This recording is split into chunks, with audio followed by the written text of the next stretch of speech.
Zamba koluka Zambe ya koluka Ezayo Zambe toyelia Zambe ya bangomba Zambe bajenue Toye pambate Toye koluke longi na yo Zabalole papa Bolingo na yo Yesu eleki bolingo ya batwa Zabalole Oyebi wapi bimi na biso Si le lobi siga tokendo yebi Nakola na via so Nakola na via Zabalole Ona somo na lelo Zabalole Ezo bangi sangate Nakola na via pasi Nakola na via soni Ona somo na lelo Ezo bangi sanga jamais Nga nakola na via humiliation tango nyonso Nakola na via zamba tango nyonso Ata oliboso ya Goliate Ezo bangi sangate Nakola na via baba n'eglise Aba nakola la na salon Maya babenga nga Salomon balaboni Bolingo na ya iye kosipande nga ya baloyo Zambalole Zambalole Zambalole yo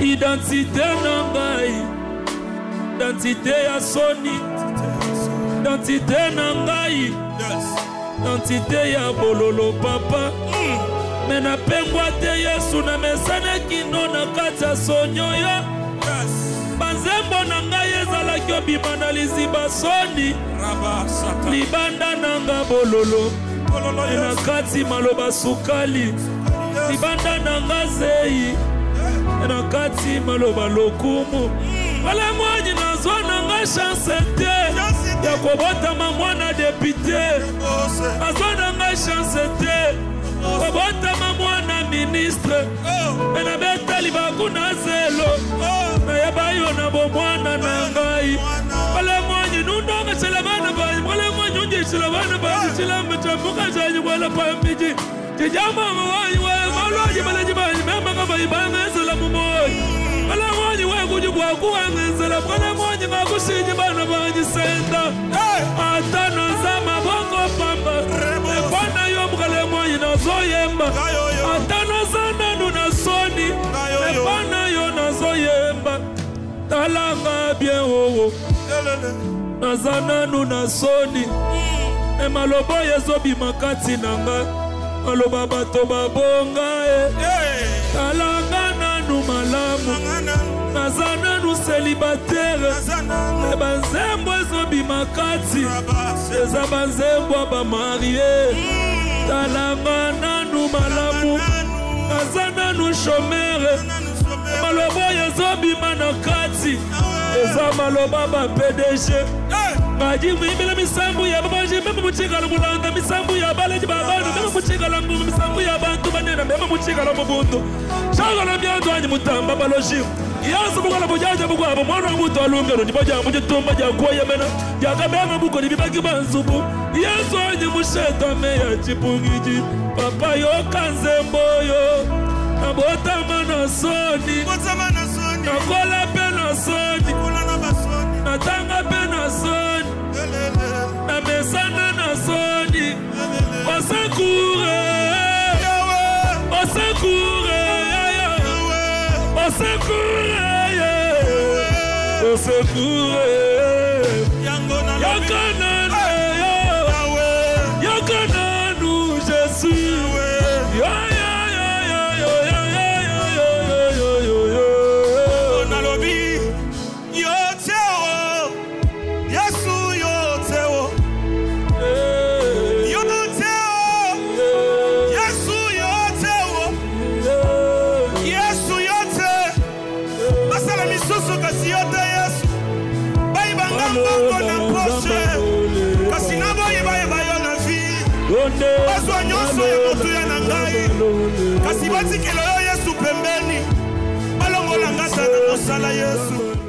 Bonsoir mesdames, bonsoir messieurs, vous aimez bien votre magazine, dites-moi tout. Aujourd'hui, j'ai le plaisir de recevoir pour vous, pour la 1e fois, le prophète Eli Passion Lumpungu, que vous connaissez, qui parle très bien des choses de Dieu, des choses d'en haut. Il a accepté notre invitation encore une fois aujourd'hui. Eli Passion, shalom. Shalom, shalom, bon Jacob. Merci d'avoir accepté encore une fois notre invitation. Merci, à vous aussi. Aujourd'hui, nous allons parler de quelque chose encore de très important.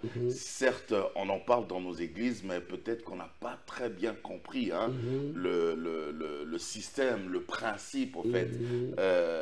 J'aimerais qu'on parle aujourd'hui du Saint-Esprit. Déjà par définition, qui est le Saint-Esprit? Bon, Dieu soit béni. Je dis qui parce qu'on sait déjà que le Saint-Esprit, c'est une personne. Exactement. Voilà. Alors, il faudrait commencer par d'abord comprendre la notion de l'Esprit de l'Éternel et du Saint-Esprit pour pouvoir définir qui est le Saint-Esprit. Okay. Parce qu'en fait, dans l'Ancien temps, les concepts dans l'Ancien Testament, les concepts Saint-Esprit n'existaient pas. C'était justement le concept Esprit de l'Éternel. Okay. Et cet Esprit de Dieu était donné par Dieu, envoyé par Dieu comme une forme d'onction, de capacitation qui venait habiter sur l'homme pour influencer une typologie d'action. Donc l'homme que Dieu revêtait son esprit était chargé d'une mission et il accomplit sa mission de manière extraordinaire et c'est cet esprit-là qui était la fonction, la capacité que Dieu donnait à l'homme pour accomplir. Mais quand Jésus est arrivé, à cause du... Parce qu'écoutez, dans l'Ancien Testament aussi, l'Ancienne Alliance, l'Esprit de l'Éternel était l'Esprit qui dirigeait les peuples de Dieu par des signes et des manifestations. Mais pour que Dieu puisse avoir des enfants, il fallait une dimension beaucoup plus élevée du fonctionnement de l'Esprit de Dieu. Et c'est la notion du Saint-Esprit qui a été incrémentée pour donner à Dieu une famille. L'Esprit de Dieu n'a rien à voir avec le Saint-Esprit. L'Esprit de Dieu, c'est lui-même, au fait, le Saint-Esprit. Mais dans l'Ancien Testament, simplement, la notion de la sainteté n'était pas encore évoquée. Parce qu'il fallait que Jésus-Christ vienne. Sainteté, pour dire exclusivité, Dieu était encore un Dieu de tout le monde. Mais pour que Dieu devienne le père d'une famille, il fallait que Jésus vienne. Et c'est par Jésus que l'Esprit de l'Éternel est devenu Saint-Esprit. Parce que simplement, Dieu... qui était dans le contexte de la nation, un peuple. Quand Dieu parle à Abraham dans Genèse chapitre 12, il dit à Abraham, quitte ce pays, va vers un pays que je te montrerai. Parce que Dieu voulait bâtir un pays avec Abraham. Mais pour bâtir une maison, il fallait Jésus. Une famille. C'est comme ça que par Christ, Dieu n'est plus notre Dieu, il devient notre Père. Nous devenons enfants de Dieu. Romains chapitre 8, verset 14 dit ceci, ceux qui sont conduits par l'Esprit de Dieu sont fils de Dieu. C'est à ce niveau maintenant que le Saint-Esprit est venu. Il est venu pourquoi? Parce qu'en fait, les gens ne comprennent pas. Les mots Trinité dans la Bible n'existent pas. La Trinité, nous voyons Dieu dans ses opérations et nous pouvons dire qu'il y a 3 personnes en Dieu. Mais les 3 personnes en Dieu ne sont pas 3 personnes différentes. C'est la même personne qui se manifeste de manière différente simplement. Quand on parle de Dieu le Père, c'est le Créateur Elohim, le Abba, la source de toutes choses. C'est par lui que toute chose vient. Le Dieu Jésus, c'est le sauveur de l'homme. C'est Dieu qui prend la forme de l'homme. Parce que, écoutez, le sang des animaux ne pouvait pas sauver l'homme. Jésus, c'est lui. C'est lui-même Dieu le Père. C'est lui-même Dieu le Père. Le Créateur. Le Créateur, c'est lui Jésus. C'est Jésus. C'est lui Jésus. Maintenant, dans sa forme de sauveur. Parce que le mot Jésus, en hébreu, Yeshua, veut simplement dire sauveur. Lorsque Dieu a voulu sauver l'homme, il a envoyé des prophètes, il a envoyé des animaux pour le salut. Ça n'a pas marché. Dieu devait prendre un corps adapté au péché de l'homme. Il est devenu homme pour sauver l'homme. C'est le principe de la rédemption. Il est devenu l'homme pour sauver l'homme. Mais maintenant, pour diriger l'homme, Dieu ne devait pas être sur l'homme. Il devait être dans l'homme. Et pour entrer dans l'homme, Jésus, qui est Dieu le Père, est devenu Saint-Esprit. Pour entrer dans l'homme. Vivre dans l'homme, afin de diriger l'homme à accomplir les œuvres de Dieu et de devenir Dieu. Vous dites des choses compliquées là. En fait, la divinité. Je vois des gens qui vont dire mais non, ça ne peut pas se faire. Non, ça c'est fait vraiment, c'est logique. L'Esprit de Dieu est Esprit de Dieu dans la mesure où il n'est plus. Enfin, l'Esprit de Dieu était sur l'homme, mais le Saint-Esprit est entré dans l'homme. Et entré dans l'homme, c'est pour ça qu'il vit en nous, il dirige notre vie. Parce que simplement, on est incapable de marcher avec Dieu sans le Saint-Esprit. Tout ce que l'homme peut faire pour Dieu, sans Dieu, ne marche pas. Bon, alors, comment? Oui, d'accord. Déjà que c'est compliqué ce que vous dites, mais il y a un endroit aussi, Jésus qui dit, l'Esprit du Seigneur est sur moi, il m'a oint pour. Les gens ne comprennent pas que Jésus-Christ est lui-même la fin de l'ancienne alliance et le début de la nouvelle alliance. C'est Jésus qui est venu. Vous voyez, dans Jésus, il y a 3 types de Jésus. Si les gens ne comprennent pas, le Jésus que nous avons reçu, ce n'est pas celui qui est fils de Marie. Parce qu'écoutez, dans les principes fonctionnels de Jésus, là, nous devons comprendre que dans Jésus, il y a 3 figures de Jésus que nous devons comprendre. Le Jésus qui est né de par Marie et qui a grandi, c'est un enfant d'Israël. Emmanuel. C'est oui, cet enfant-là. C'est l'enfant d'Israël qui est né dans la loi, qui a été circoncis comme tous les autres enfants. Okay. Jésus était circoncis comme Élie, comme Moïse, comme tous ces gens-là. Il accomplissait la loi de Moïse. Quand Jésus a grandi, au monde, à la montagne de transfiguration, dans Matthieu chapitre 17, Jésus a porté un nouveau visage. Excusez-moi, transfiguré. Il a changé de figure. Il faut nous expliquer vraiment calmement. Oui. On va rentrer sur ça. Le Jésus connu par tout le monde, qui ne faisait encore aucun miracle, qui a grandi paisiblement dans sa communauté, jusqu'à ce qu'il arrive à 30 ans, qu'il se fasse baptiser, c'est un Jésus connu par tout le monde. Mais à un moment, le fils du charpentier. Charpentier, exactement. Okay. Et ça aussi, on va peut-être en parler. Pourquoi fils du charpentier? Pourquoi il n'est pas fils du menuisier, mais un fils du charpentier? Ah, il y a encore une révélation là. Là-bas, on va toucher un petit peu. Maintenant, pourquoi est-ce que en fait, quand Jésus-Christ est venu sur terre, il a vécu comme fils d'Israël. Ayant avancé, grandi à un certain niveau, quand il a commencé à prêcher son ministère, les pharisiens voulaient le tuer.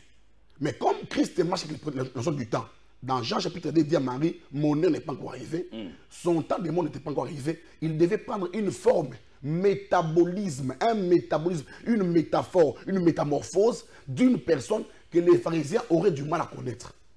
Et Christ, à la montagne de transfiguration, il s'est transfiguré. Au point que les pharisiens ne pouvaient plus le reconnaître. Plusieurs fois, ils sont venus pour le tuer, ils n'ont pas pu le reconnaître. C'est comme ça qu'ils ont soudoyé Judas. Judas donne ses signes aux pharisiens. C'est lui à qui j'ai ferai un baiser. Et c'est lui le fils. C'est-à-dire que les pharisiens, quand ils venaient, ils trouvaient beaucoup de Jésus, qu'ils avaient une confusion sur Jésus. Ok. Ils ne pouvaient pas l'arrêter. Et quand Judas, un initié à la Christologie, est venu à donner les signes aux pharisiens, il a embrassé Jésus. On dit, oh, parmi tous les Jésus, le vrai Jésus, c'est celui-ci. On a arrêté Jésus, on a tué Jésus. Quand vous dites tous les Jésus, c'est-à-dire tous les disciples qui étaient avec Jésus ont été divinisés par Christ. Ont été cristallisés. Donc ils se ressemblaient. Ils se ressemblaient au point qu'on ne pouvait pas. C'est pour ça que Judas leur a dit, il fallait que je donne un baiser. Il dit aux frères ceci, c'est lui à qui je donnerai le baiser, c'est lui. C'est lui. C'est qu'en fait, les pharisiens ne pouvaient pas reconnaître Jésus sans un Jésus. Donc, ils pouvaient facilement se dissimuler. Exactement. Parmi les disciples, on ne pouvait pas le reconnaître. Il fallait qu'un Jésus révèle Jésus. Et Judas Jésus a révélé Jésus aux pharisiens. Et on a arrêté Jésus. On l'a crucifié, mais Christ a donné sa vie. Mais après sa mort, Jésus a porté notre visage que même les disciples ne connaissaient plus. Dans Luc chapitre 24, le chemin de Maïs, sur le chemin de Maïs, les disciples parlaient de Jésus à Jésus, sans savoir qu'il était parmi eux. Il fallait que Christ fasse quoi? Qu'il rompt les pains pour qu'ils comprennent. C'est par la façon d'agir. On se rappelle de cette scène. Exactement, c'est lui qui fait ça. Ils se sont rappelés de lui, non pas. Maintenant, nous, notre Jésus à nous, et que nous recevons. Thomas a même demandé de mettre son doigt. Exactement. Notre Jésus à nous, qui nous concerne nous, et c'est lui-là, le troisième Jésus-là, qui est ressuscité. Celui qui est ressuscité. Exactement, qui a vaincu la mort, parce que la mort que Christ devait vaincre était la mort que Dieu avait donnée à Adam, dans Jean chapitre 2, verset 18. Nous, tu mangeras, tu mourras.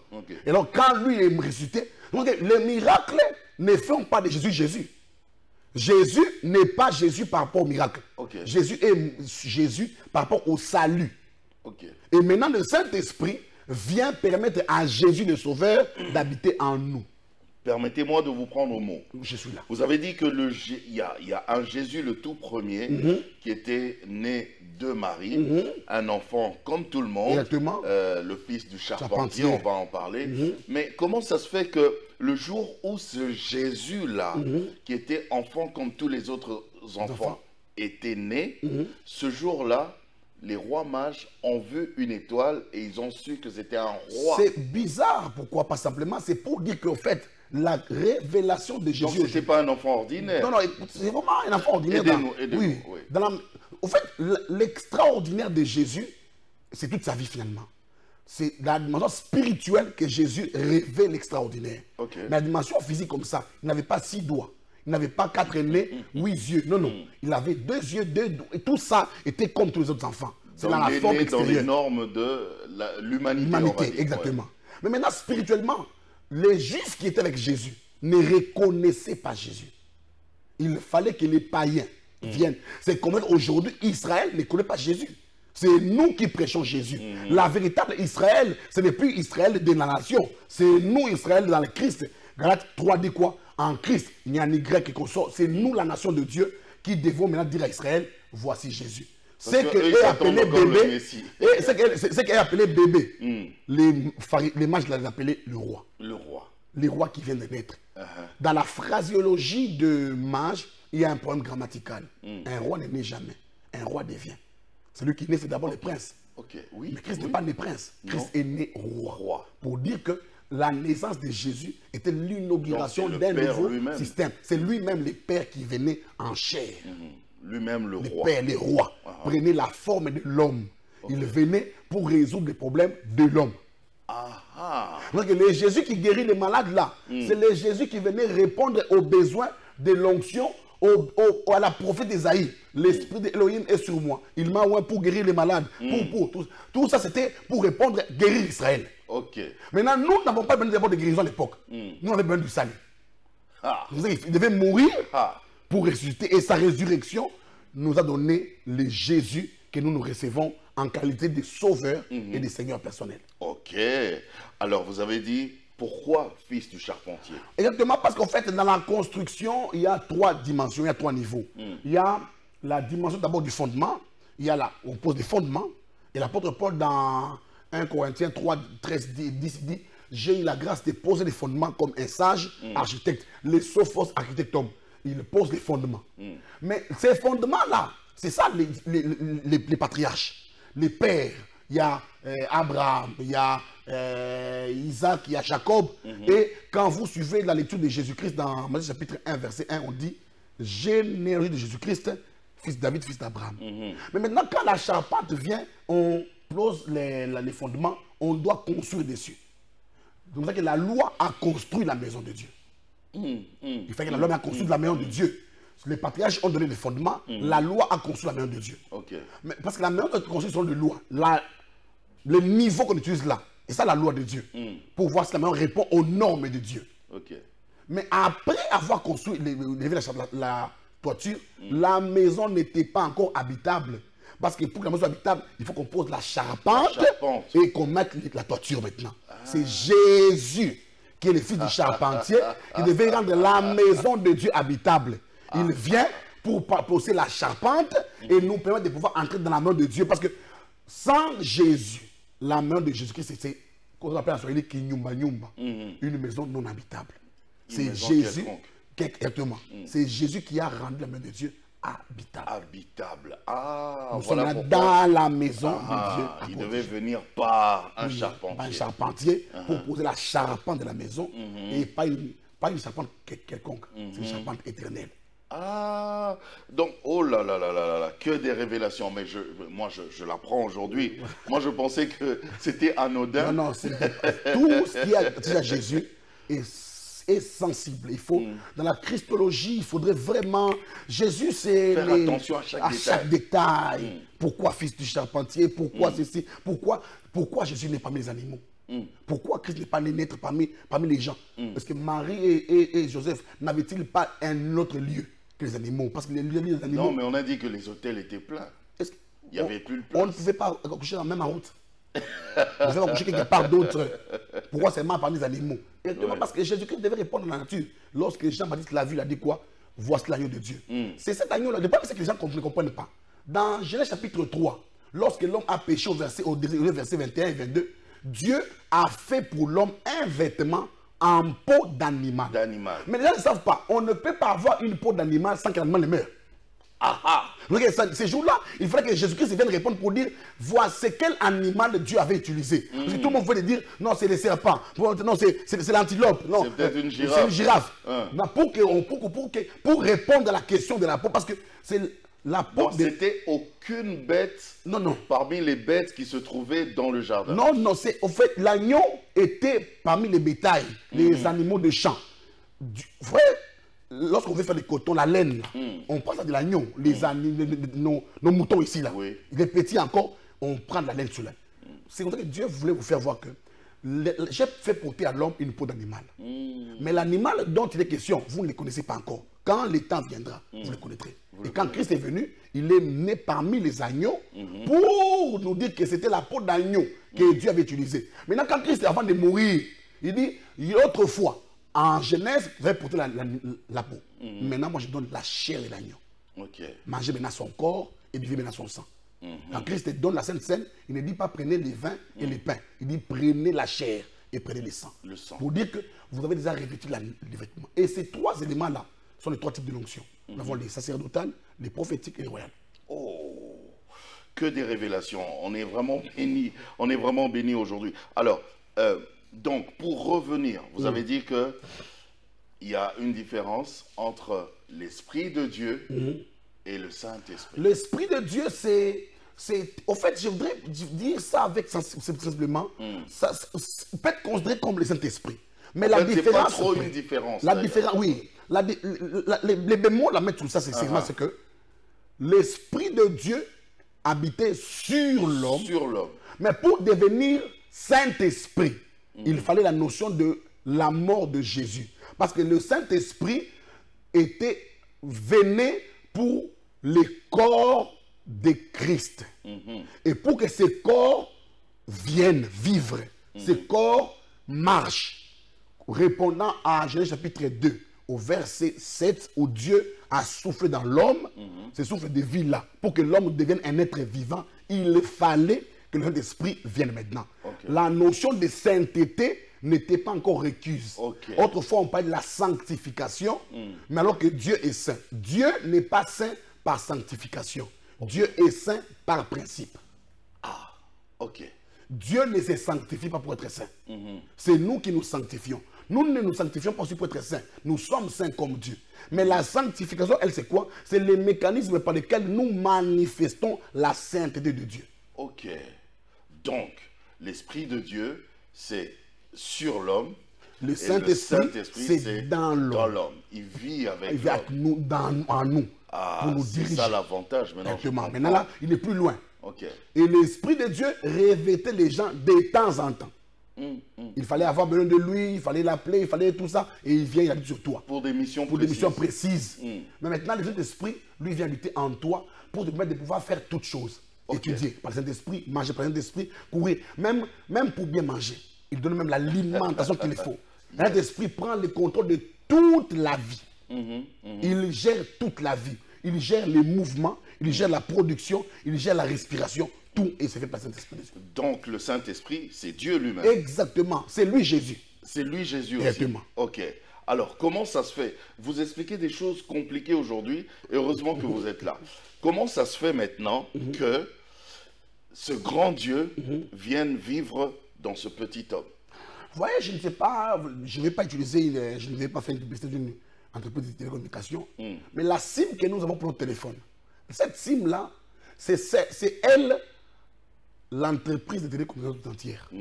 Tous les agents qui sont engagés là travaillent pour que la SIM-là soit vivante, pour que la SIM-là reçoive des informations. Lorsque l'entreprise de communication vient nous parler, elle nous parle par la SIM. En fait, c'est Dieu qui sait seulement compresser.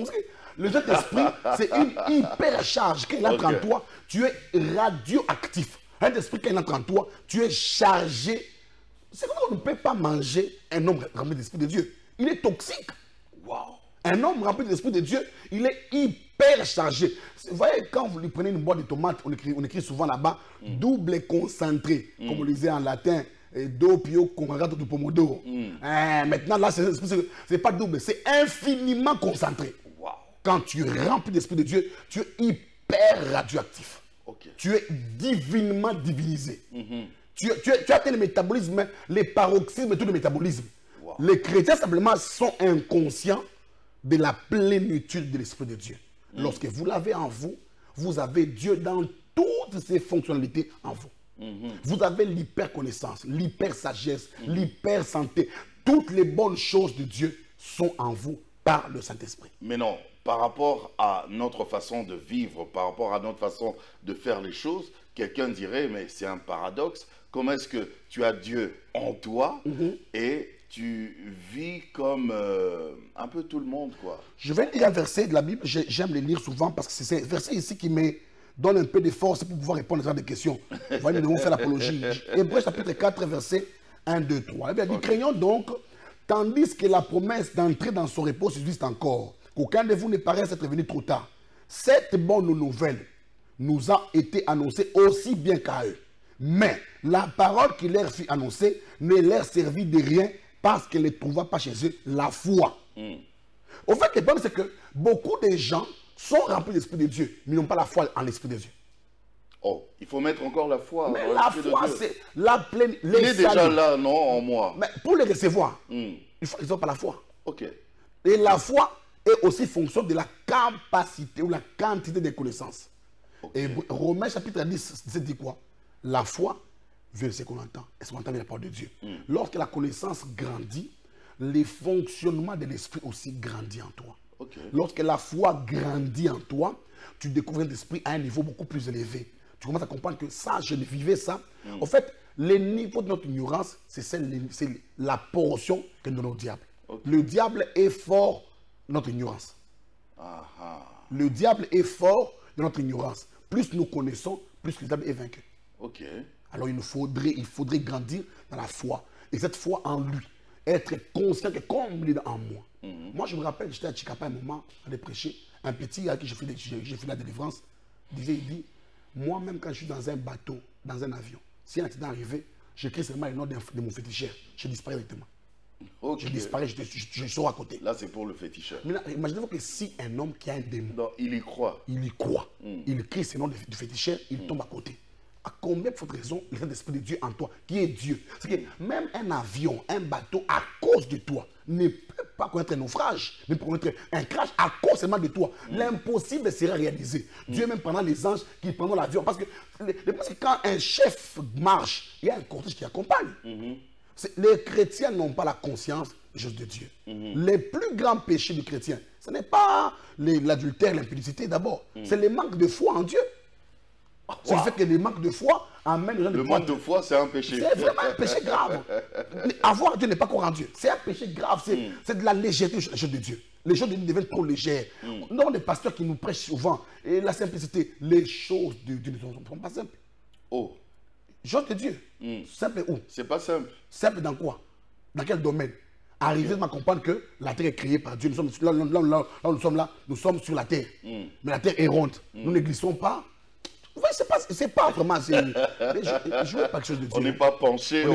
On est tout droit. Tout droit. Et la terre tourne à quelle vitesse? Il n'y a aucun véhicule sur terre ici qui roule comme la terre. Okay. Mais la grande vitesse là, on ne la sent pas.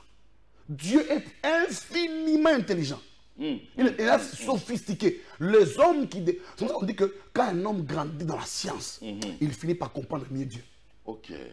Et une science qui te donne de Dieu, c'est vraiment une petite science. Okay. La grande science. Vous voyez, quand Albert Einstein a atteint le niveau de la grande science, il s'est approché de Dieu. Quand Newton a connu la science, il est allé vers Dieu. Il est allé vers Dieu. Toujours. Le Saint-Esprit, il vient dans l'homme maintenant. Il vit dans l'homme.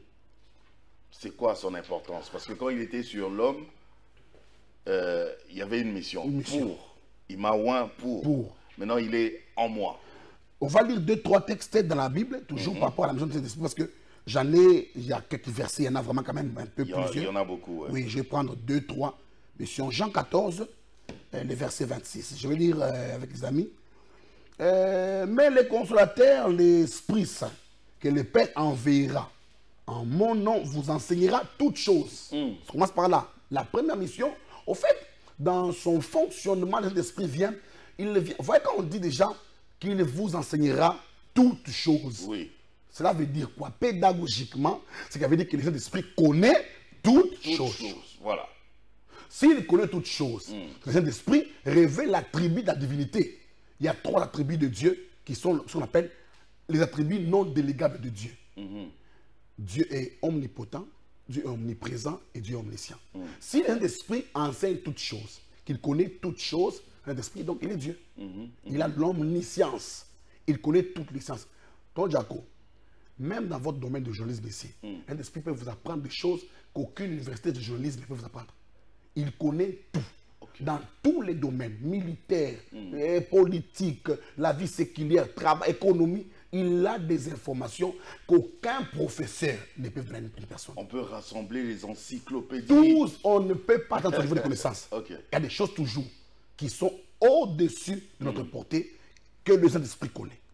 Il nous enseigne toutes choses. Toutes choses. C'est ce que la Bible déclare. C'est Jésus qui parle. La parole de Christ est digne de confiance. Même sur comment préparer. Même préparer. Ok. Donc, Jacob, vous ne pouvez pas imaginer, nous mangeons des foufous. Mais l'idée de faire des foufous est venue où? Ça, c'est pas fabriquer une casserole. Le Saint-Esprit, c'est toute la vie qui est gérée par le Saint-Esprit. Le Saint-Esprit, ce que les gens ne savent pas, il gère même le diable. Les gens pensent que le diable c'est une personne. Non. Les gens pensent du diable que il s'est auto-créé. Le diable, ce n'est pas une auto-création. Non. Le diable, c'est Dieu qui l'a créé. Dieu a créé Lucifer. Le diable, c'est la version évincée de Lucifer. Lucifer a été chassé à cause de l'orgueil et l'iniquité qu'il a trouvé dans son cœur. Il va du ciel, il devient diable. Il est créé par Dieu. C'est une créature. Et si Dieu gère toutes les créatures, et Dieu est le Saint-Esprit gère le diable. Ok. Donc la Bible, l'apôtre Paul même va dire dans un livre qu'aucune tentation qui nous est parvenue ne sera plus grande que notre foi. Le Saint-Esprit, c'est lui-même l'RTPC, tout un truc comme ça, des régulations. Il régule la tentation. Quand le diable fait tenter plus fort, il dit, ramène ça un peu plus bas parce que cet enfant ici ne supportera pas ça. Il n'y a rien. Oui. Tout est régulé. Non, mais vous choquez tout les gens, régulé. prophète. Quand un homme tombe dans le péché, c'est par conscience personnelle. Donc, Dieu nous jugera, non pas par rapport à la force du diable, il nous jugera par rapport à nos capacités de pouvoir tomber dans le péché. Le diable est géré, tout est contrôlé. Mais il nous enseigne comment? Quand nous sommes là, alors que nous parlons à la télévision là, il y a des choses que les gens ne connaissaient pas, qu'ils comprennent maintenant là. Et puis par moment, il nous parle par toutes les formes de voix, la voix audible, la voix intérieure. Il ouvre ton esprit dans des expériences. En fait, plus tu développes une communion avec lui, que tu comprends vraiment son importance. Tu le sens dans ta vie. Il te dit même comment tu vas t'habiller. J'ai toujours aimé ce que mon ami Michel Bakenda me disait un jour. Il dit, le Saint-Esprit te révélera même les vêtements à porter pour des circonstances appropriées. Et des jours, tu sens que tu n'as aucun rendez-vous exceptionnel, mais tu sais que tu dois bien t'habiller. Et puis tu es bien habillé comme ça, un rendez-vous secret. En fait, le Saint-Esprit connaissait l'histoire. Parce que nous ne lui faisons pas confiance. La deuxième chose, le Saint-Esprit, là, il m'a dit qu'il va vous rappeler. On dit, il vous dira toutes choses et il vous rappellera tout ce que je vous ai dit. Le Saint-Esprit rappelle. Quand nous oublions cette chose, il vient nous rappeler. Il nous rappelle même nos droits et nos devoirs. Et dire, non, la maladie n'est pas ton droit. Ce n'est pas un droit pour toi. Il faut refuser la maladie. La bonne santé, c'est ton droit d'alliance. L'apôtre Jean, dans 3 Jean 1, il dit, je souhaite que tu prospères à tous égards et que tu sois en bonne santé.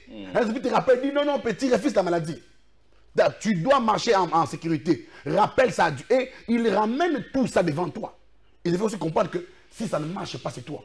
Nous n'avons pas malheureusement, pour nous-mêmes au Congo, c'est dans les pays où on a beaucoup de gouvernements africains, des hommes remplis du Saint-Esprit. Parce que s'ils seront remplis de l'Esprit de Dieu, les pays iraient très bien. Parce qu'ils seront enseignés. Ils seront enseignés sur toutes choses, sur l'économie, sur la bonne gouvernance. Nous avons des gens qui sont remplis de mauvais esprits qui dirigent les pays. Et ce qui fait que les pays ne marchent pas bien. Les jours où les gens seront remplis de l'Esprit de Dieu, les pays ira très bien. Très bien. Nous demandons à Dieu, pour le chef de l'État et pour tout chef d'État africain, d'être remplis de l'Esprit de Dieu. Juste une question de curiosité. Oui. Parce qu'on m'a déjà posé cette question-là et j'ai déjà eu un débat là-dessus. Si le Saint-Esprit peut nous enseigner toutes choses, ok. Alors, où est la place de l'intelligence, la place de la science? En fait, les mots omniscients. Vous-même déjà, oui. Vous êtes prophète, mais vous êtes aussi un scientifique. Exactement. Maintenant, où est la place de... Non. En fait, donc, ça c'est vraiment merveilleux ce que je veux vraiment dire. Ça va aider beaucoup d'amis à comprendre. Ça, moi, ça me touche. Moi, j'aime ça, les questions, vraiment. Je vous ai provoqué, là. C'est vraiment provoqué. C'est merveilleux. En fait, écoutez, je vais lire un verset, parce que là, je dois vraiment lire un verset, parce que si je ne lis pas ce verset-là, les gens auront besoin de pouvoir dire des choses comme ça. Romains chapitre 1. Romains chapitre 1, verset Romains 1, 19. Car ce qu'on peut connaître de Dieu est manifeste pour eux. Dieu les leur ayant fait connaître. En effet, les perfections invisibles de Dieu, sa présence éternelle, sa divinité, se voient comme à l'œil nu depuis la création quand on les considère dans ses ouvrages. En fait, Dieu est l'auteur de la science. Tout ce qui se connaît parce que Dieu l'a fait connaître. Okay. Tout ce qui ne se connaît pas parce que Dieu l'a encore gardé. La science est en train d'être écoulée au jour le jour. C'est comme une perfusion. Dieu libère goutte à goutte, après année. Remarquez, même dans l'audiovisuel ici, là, à l'époque, on avait des télévisions de grandes marques, et prises plasma. On évolue comme ça. C'est-à-dire qu'en fait, Dieu écoule la connaissance au jour le jour. Ce sont les esprits illuminés qui captent la science dans les airs et qui la manifestent dans les c'est pour créations. ça qu'on parle de découverte. Exactement. Si on découvre, c'est-à-dire que ça existe. Ça existe déjà. Le problème avec les gens, en fait, Dieu, tout ce qui se sait, c'est fait par Dieu. Dieu fait connaître toutes choses aux hommes, pour le bonheur des hommes. Donc je peux aussi ne pas étudier alors. Attendez. Si j'ai le Saint-Esprit, oui, il peut tout m'enseigner. Je vais nuancer cela. D'accord. Dans le domaine scientifique, il y a 3 types de personnes. Il y a ce qu'on appelle les faiseurs de la science. Ok. Lui, Pascal, par exemple, qu'on appelle ici, lui n'a pas étudié la microbiologie. Lui, ce garçon-là, lui a découvert la microbiologie. Ce qu'il a découvert, il l'a amené dans la psychopédagogie. On l'a structuré en termes de leçons, on l'a pédagogisé, ça se dit, et on l'a enseigné aux gens. Il y a des personnes qui découvrent la science, il y a des gens qui enseignent la science, il y a des gens qui étudient la science. Ok. Je suis d'accord. C'est qu'en fait, tout ce qui se connaît, ceux qui l'ont découvert ne l'ont pas étudié. Ils l'ont découvert. Ils l'ont découvert. Parce que le Saint-Esprit leur a fait découvrir cela. Païen ou chrétien, ça dépend. Ben, parce qu'ils avaient déjà une base scientifique, non? Sinon, comment tu vas découvrir des choses? Cette base scientifique vient d'où? Quand on parle par exemple de la musique, on dit que dans la Bible, il y a un tel monsieur qui a commencé à faire la louange, par exemple. Il a découvert ça où? Qui a commencé à jouer aux instruments. Il a joué ça où? Tout, c'est de Dieu. Tout vient de Dieu. L'Esprit a rendu ça disponible. Il a donné une grâce à des gens de capter les informations spirituelles, de les mettre dans des livres, de les structurer comme ça. Et maintenant, ils viennent vers nous, nous enseigner. Dans ce qu'ils enseignent là, n'est pas l'exclusivité. Ils enseignent une partie et d'autres choses viennent par la réflexion. On comprend mieux. Oh, c'est ça. Et d'autres gens qui ont mieux compris ont ajouté à la découverte certaines autres choses et on évolue ainsi de suite. C'est-à-dire que maintenant, à ce niveau-là, il faut comprendre que tout le monde n'est pas un esprit illuminé pour recevoir la science. Aller à l'école, ce n'est pas un péché. On peut aller à l'école, étudier, oui.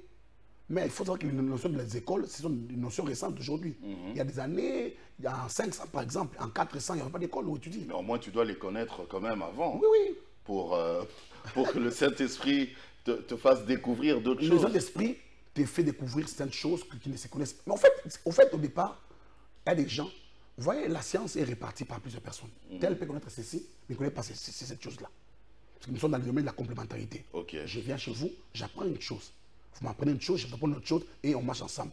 Mais au-delà de ces faits, le Saint-Esprit est l'auteur de la science. L'auteur de la science, et même les mauvaises sciences là, l'auteur de la science. Toujours le Saint-Esprit.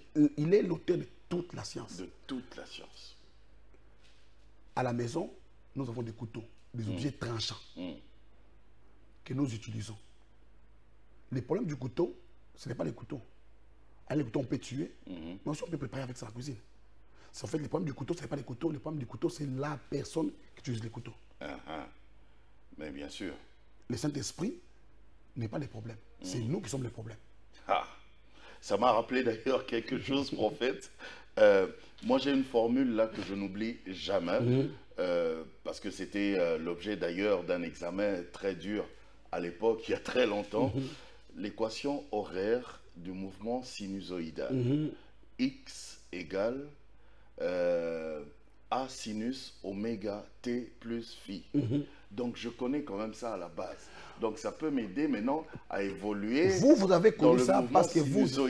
Exactement. Dans les ondes. Votre évolution dans ces voies sinusoïdales, vous avez appris ça où? À l'école. Mais ceux qui ont fait cela, ils n'ont pas appris à l'école. Ils l'ont découvert dans les airs. Waouh. Ok. Là, j'ai compris. C'est très clair. C'est très, très clair. Alors, j'ai le Saint-Esprit. Et là, je vais entrer... Parlant d'abord, même par rapport toujours à sa mission, il y a beaucoup, hein. Oui, vous voyez, je vais donner des versets, j'en vais lire. Dans Jean 15, verset 26, il enseigne, il rappelle, il rend témoignage à Jésus. Ok. Ça, Jean 15, verset 26, il convainc du péché, de la justice et du jugement. Jean 16, verset 8, 9. Et on dit, il va vous conduire. Jean 16, verset 13. On dit qu'il dirige la vie chrétienne. Et ça, c'est... si Dieu fera grâce qu'on revienne sur ça, un jour on reviendra la mission. Sur ça. Alors, j'aimerais toucher un tout petit peu votre domaine de la prophétie, parce que j'ose croire que vous êtes guidé aussi, enseigné, orienté par le Saint-Esprit. Exactement. Voilà. Alors, est-ce qu'il y a... expliquez-nous la différence qu'on peut établir entre la parole de connaissance et la parole de sagesse. Déjà, avant que je n'arrive là, sagesse et connaissance et consort, on doit d'abord entrer dans les domaines du fondement du Saint-Esprit. Le Saint-Esprit a d'un côté les fruits de l'Esprit. Vous voyez, quand on parle du Saint-Esprit lui-même, on parle des arts de l'Esprit. Le mot art veut dire la compte que Dieu a faite. C'est-à-dire pour nous rassurer que nous serons un jour enlevés. Le Saint-Esprit nous a été donné comme un compte pour dire que comme vous avez le Saint-Esprit en vous, vous serez enlevé un jour. Maintenant, parlant du Saint-Esprit lui-même, il y a d'un côté les fruits de l'Esprit, dans Galates chapitre 5, verset 22, il y a les dons du Saint-Esprit. Les dons du Saint-Esprit, oui, parlons de ça. Maintenant, quand on parle d'abord de fruits de l'Esprit, les fruits de l'Esprit, il n'y en a pas plusieurs, parce que les gens ne savent pas. Je vais lire ça dans Galates chapitre 5, verset 22, parce que les gens pensent qu'il y en a plusieurs, il n'y en a pas plusieurs, il n'y a qu'un seul fruit de l'Esprit. Un seul. Un seul fruit de l'Esprit, simplement. La Bible dit, les fruits de l'Esprit, c'est l'amour, la joie, la paix, la patience, la bonté, la bénignité, la fidélité, la douceur et la tempérance. On a mis au singulier. Hein. On a dit les fruits de l'Esprit, c'est. On n'a pas dit son. Ok. Hein? Oui. Ce n'est pas son. Oui. Les fruits de l'Esprit, c'est. Répétez ça. Les fruits de l'Esprit, c'est. Mais les fruits de l'Esprit, c'est l'amour, la joie, la paix, on n'a pas dit son. Ce ne sont pas plus les fruits de l'Esprit. C'est les mêmes fruits de l'Esprit, parce que ça vient du même Saint-Esprit, mais qui, entrant en nous, prend des formes adaptées aux réalités. Là où il faut l'amour, l'Esprit se manifeste en amour. Là où il faut ceci, et... Maintenant, quand on parle du fruit de l'Esprit de Dieu, il faut savoir qu'on ne peut pas parler d'un fruit s'il n'y a pas un arbre.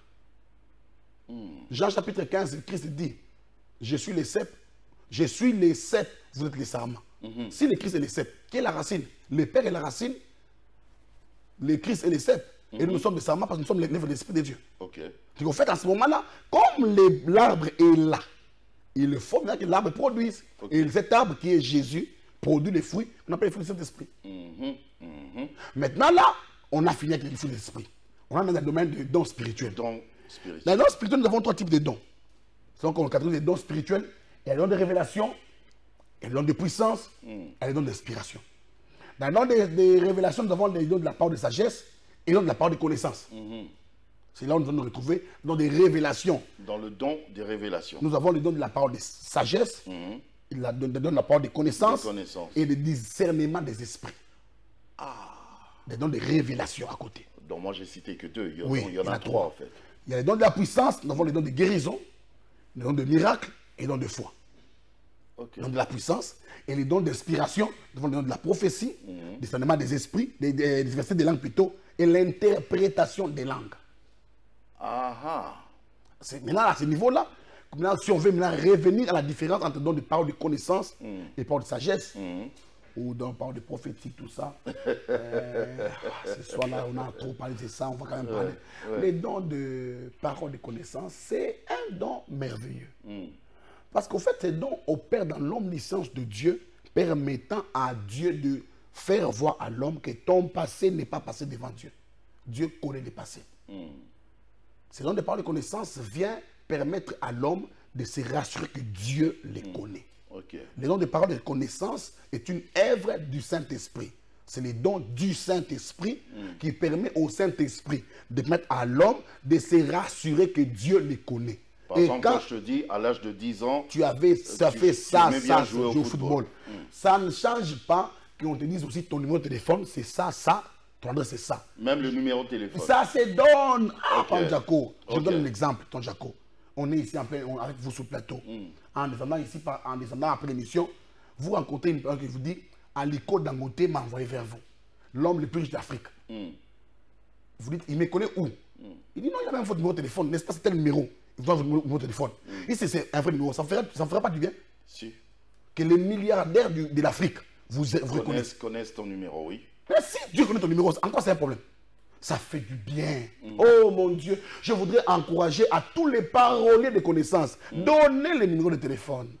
Oui, mais les gens donnez l'adresse. Les gens disent, vous donnez l'adresse, le numéro de téléphone, ce que j'ai fait à l'âge de 10 ans, 5 ans, et après. C'est ça les dons de parole de connaissance. Et après, ça ne me concerne pas. C'est l'œuvre de Dieu. Est-ce que tous les paroliers de connaissance doivent toujours donner une prophétie? Les dons, écoutez, non, vous m'avez donné ça, mais non, les dons de prophétie, pour que ça me fasse c'est ça, don Jaco. Ça fait du bien, don Jaco. Tu sais, si, tel que je suis là ici, qu'on me disait simplement par le chef de l'État qu'on est chez moi à la maison. Ça me fait du bien. Qu'est-ce que ça vous fait de savoir que chez vous à la maison, assis comme ça, pipi, votre dehors comme ça, le chef d'État est venu chez vous, vous rendre visite. Non, Jaco, j'ai appris que vous étiez malade, ça ne vous fera pas du bien? Beaucoup. Même s'il ne donne rien. Ça fait vraiment du bien. Vous vous sentez estimé. C'est là. Ça fait du bien. Je serais même guéri directement. En fait, c'est psychologique, c'est ça. Exactement. Que Dieu connaisse seulement ta maison. Ça fait du bien. Ça rassure. Si Dieu connaît mon problème, si Dieu connaît mon numéro de téléphone, il connaît mon nom, c'est que Dieu agira. Forcément, Dieu agira. Alors, la parole de connaissance n'est pas toujours une prophétie. La prophétie, elle, c'est les prophèmes. Dire le futur, prédire le futur. La prophétie n'a rien de rapport avec au départ. Ce sont des dons de catégories différentes. La prophétie est dans les dons d'inspiration, la prophétie est dans les dons de révélation. Ce ne sont pas les mêmes dons. Un homme peut te donner ton adresse, ton téléphone, et puis il s'arrête là. Oui. Et puis il dit rien d'autre. Et après? Et après, vous vous sentez bien. Vous vous sentez très bien. Ça vous guérit, ça vous soulage.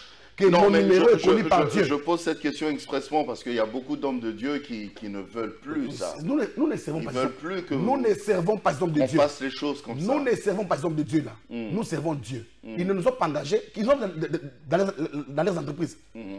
Qui sont-ils dans l'entreprise de Dieu? Qui sont-ils ces hommes de Dieu là? Ils ont quoi? Ils sont qui? Premier ministre, ministre spécial. Non, ce sont des hommes de Dieu qui connaissent la parole de Dieu. Nous sommes aussi des hommes de Dieu. Nous ne les servons pas, nous avons les mêmes dieux qu'eux. Qui étudient, qui analysent la parole de Dieu. Nous aussi, nous avons la parole de Dieu comme eux ensemble. Qu'ils ne passent pas les syndromes de l'hyperconnaissance. Alors arrêtez de faire ça. Pour qui? Les syndromes de l'hyperconnaissance, là, nous les refusons à l'église. Que chacun sert Dieu dans la mesure de ce que Dieu lui a donné. Que les pasteurs travaille sur les brebis. Laissez-nous prophétiser. Mais arrêtez les numéros de téléphone. On va donner, par exemple, c'est tout ça. Si même vous voulez me plateau, on va donner sur le plateau ici. Je demanderai un jour une émission en direct. On va faire ça à la TV. Ça fait du bien, ça fait du bien. C'est-à-dire, là, c'est dans le niveau de la parole de connaissance. Maintenant, il donne la parole de sagesse. Oui. C'est un don merveilleux. Vous voyez, la sagesse des hommes, fait objet de quoi? De l'expérience. Quand on va dans un village, on veut apprendre, on veut gagner la sagesse, on dit allez chez les vieillards. Parce qu'il a beaucoup vécu, il est sous-entendu passé par ces problèmes-là. Mais la sagesse de Dieu, elle ne vient pas par l'expérience des hommes, elle vient par les vécus éternels de Dieu.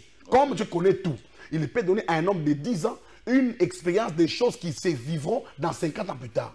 Maintenant, la parole de Dieu vient faire quoi? Elle vient orienter quelqu'un. Elle vient résoudre un problème par les mécanismes de Dieu. Elle vient répondre à un besoin spécifique là. Exemple.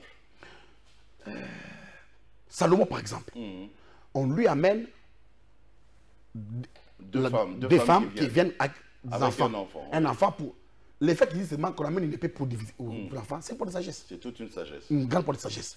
Il exerce les dons de porte de sagesse là. Et quand il fait ça, dans son esprit, c'est pour voir qui est vraiment la mère de l'enfant. Lorsque l'autre femme dit non, qu'on s'est compris, qu'on coupe l'enfant en 2 morceaux, l'autre dit non, qu'on ne le coupe pas, qu'on lui donne seulement l'enfant. Il comprend que la mère de l'enfant n'accepterait jamais que l'on voie son enfant mourir sur place comme ça. Vous faites la parole, c'est une parole qui vient là. Pour donner des solutions. Des solutions. Ça ne vient pas par expérience. À des conflits, à des conflits, résoudre des problèmes, des dilemmes, même dans les sociétés comme ça. Elle vient là, elle tombe à pic. Quand vous parlez, on dit c'est ça même. C'est ce qu'il fallait. En fait, la parole de sagesse, pourquoi on n'avait pas pensé à ça? Exactement, c'est la parole solution. C'est la parole, c'est l'orientation solution. Et ça, c'est toujours via le Saint-Esprit. Via le Saint-Esprit. Ok. C'est lui qui donne ça. Et ce sont des dons. Bilo Bapé Saka. Ce n'est pas les dons du Japon. C'est les dons de Dieu. Okay. De cet esprit. Aïe, aïe, aïe. Alors, à la télévision, le temps, c'est l'argent, mon prophète. Aïe, vraiment, vous dites des choses qui nous font du bien. Mais bon, d'accord, on a épuisé notre temps, oui. Mais je vais demander juste à la régie de nous accorder 2 minutes pour vous laisser dire quand même quelque chose là, peut-être qu'on n'a pas, sur ce qu'on n'a pas posé. Bon, écoutez, bien-aimés les seigneurs, l'état dans lequel nous sommes, il n'y a pas d'esprit grand que le Saint-Esprit. Il est vraiment malheureux de pouvoir voir quand même des hommes de Dieu qui ont le Saint-Esprit, soi-disant, mais qui ont des fétiches aussi dans la magie. C'est vraiment très bête. C'est comme si tu habitais à la maison avec un lion, mais tu as perdu le chien. Ok. Les chiens, si tu amenais un chien à la maison, alors que tu as un lion, sois-en sûr que le lion va manger les chiens. Les chiens deviennent nourriture pour les lions. Le Saint-Esprit, il est saint. La sainteté, ce n'est pas la blancheur, c'est l'exclusivité. Okay. Il n'habite pas dans les méli-mélos. Okay. Si vous voulez les connaître très très bien, donnez-lui seulement sa place. Laissez-les vous remplir, vous prendre pleinement en charge. Okay. Les apôtres parlaient autrefois. Qui ne prennent pas une partie. Non, qu'ils prennent tout de lui. Il viendra en vous, il va vous changer même en termes de coiffure. Il va vous dire c'est quoi, comment vous vous coiffer, comment vous habiller, comment même vous laver, comment manger, comment dormir. Il vous dira tout ce qu'il faut. Donc même les bonnes manières. Même les civismes, la culture, tout ça c'est lui. Ok. Et je vous prie, bien-aimés Seigneur, laissez-lui la place. Okay. Pendant ce temps de Pentecôte ici, qu'il ne soit pas loin de vous, qu'il soit en vous, qu'il vive avec vous, qu'il vous dirige. Il a l'adresse des eaux paisibles, il a l'adresse des verts pâturages, il sait lui-même dresser l'initable en face de l'adversaire. Il te oint et il te capacite aussi. Oh. La vie devient meilleure par Saint-Esprit. Amen, amen. Un programme peut-être particulier? Un programme particulier, nous sommes en train d'organiser pour le mois de juillet une très grande école de la foi. Nous reviendrons ici avec les orateurs de la place. Déjà en passant, je voudrais dire que le docteur Louve Kaola sera présent. Docteur Silas Makangou sera présent. Mon père, l'archevêque Albert Kankeza sera présent. Et docteur Jean-Claude Toumba sera aussi présent. Et je serai dans là-bas. On va vous dire des choses qui sont agressivement sauvages pour bâtir votre foi. Oh, alléluia. J'aimerais bien aussi que notre ami Michel Abraham, oui, de Paris, qu'il soit béni. Lui, nous s'il est là, vraiment. Michel Abraham, nous te saluons, que Dieu te bénisse, qu'il te garde vraiment. Si tu seras là au Congo, ça nous fera beaucoup de bien. Tu vas participer à une école extraordinaire, des choses, la science du royaume. Aïe, aïe, aïe, la science du royaume. Exactement. Très bien. Prophète Élie Passion, je vous dis merci. Merci beaucoup à vous, Sidon Jacob. Merci à vous, chers téléspectateurs. Je sais qu'il y a beaucoup de questions. Il parle trop bien de la parole de Dieu et on a très bien compris aussi aujourd'hui le Saint-Esprit. La parole de connaissance, parole de sagesse, tout ça on a compris. Les numéros de téléphone, donnez les numéros de téléphone. Il faut adresse donnée. Adresse, il faut donner. C'est pas un péché. Si seulement ça vient de cet esprit, donner. Donner. Sans peur. Il n'y a aucun pasteur. Il n'y a aucun pasteur qui a été établi juge des autres pasteurs. Okay. Il n'y a pas la CPI là-bas. Nous servons Dieu. Nous servons Jésus-Christ. C'est lui notre maître. La Bible dit quoi, Romain? Si je dois comprendre une 30 secondes. Qui es-tu pour juger un serviteur d'autrui? Nous ne servons pas les hommes. Nous servons Dieu.